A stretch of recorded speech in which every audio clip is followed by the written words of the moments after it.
So, Diego Leon, Manchester United fans, we're only a week away really from getting to see him in action, having signed him a few months ago. But what has happened since? Well, I'm about to tell you about his last few months out with Cerro Porteno back in Paraguay, the positives, the negatives, what you can expect from him straight away, the development curve, what he's naturally good at, what he'll need to improve on. Kind of tell you everything you need to know about Diego Leon, right? So if you can, drop a like on the video, and let's get into it. Since December the 11th in 2024, Diego Leon has accumulated 996 minutes across 14 of 33 possible matches for Cerro Porteno. Notably, he has featured in only one of the club's Libertadores matches, and at international level, he's been far more prominent. He played in all 9 matches at the Under-20 CONMEBOL Championship for Paraguay. He started 8 out of those 9 international games, and his Paraguay Under-20s team finished 4th in the final round behind Brazil, Argentina, and Colombia. Now, in those appearances, he got himself 3 goals, he got himself an assist, and a match winner against Argentina in the 82nd minute, which kind of made up for a little bit of redemption for an earlier error in the game.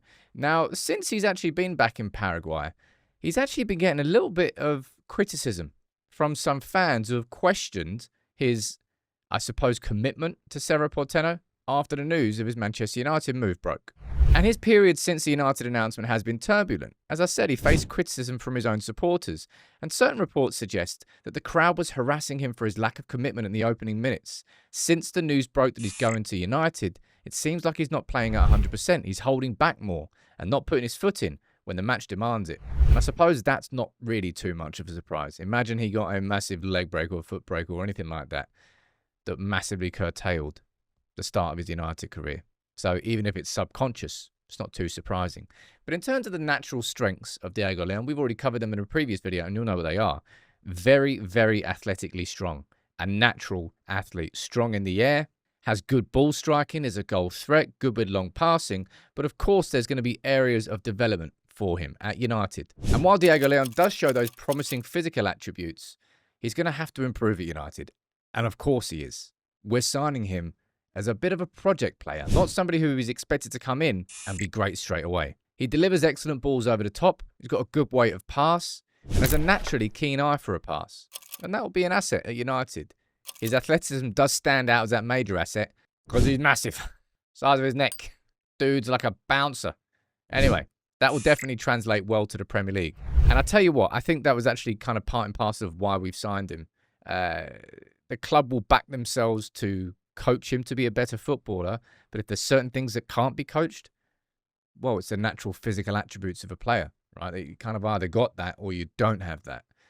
And I think it's a smart play from United, really, overall, because we've had too many failures from abroad that haven't been able to cope with the physicality of the Premier League. It sounds a bit cliche, really, when you say it so often, but it's true. But from that perspective, you don't have to worry about Diego Leon. But as I said, there's going to be many areas of his game that he needs to develop. He needs to be more technically refined. His short passing needs to improve. He's error prone, but he's also what? A teenager. He's also what? Just about to join Manchester United and move from Paraguay to a completely new continent. You know how Sekou Kone got that first year and he played with the under-21s, kind of quietly grew into, I think he had time to settle into Manchester.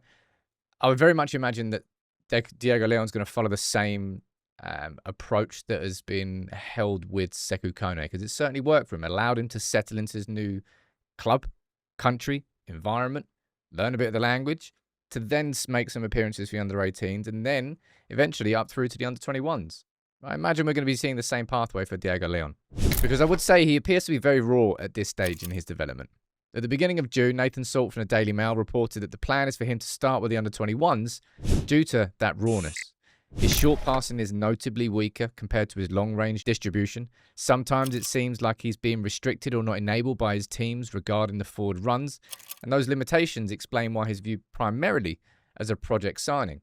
And these sorts of signings are ones that we need more of. All right?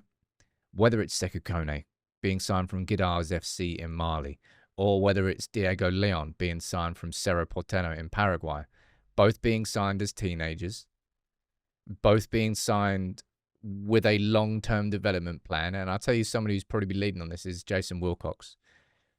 He certainly helped, and I think United were already scouting Sekou Kone before, but this Diego Leon one is completely new. I imagine Chris Vavell's been part of it. Chris Vavell will be. He worked with a lot of sort of spotting younger talents in the Red Bull group. Jason Wilcox has experience of it. Of course, he was the academy director at City?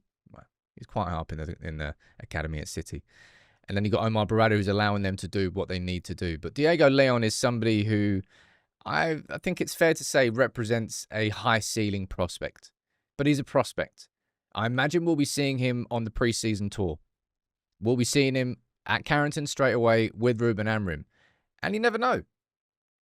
He might well impress and develop at a much faster rate than anybody anticipated. So it may well be that in 6 months' time, I come back to this video and go, well, hold on. I was a little bit wrong there.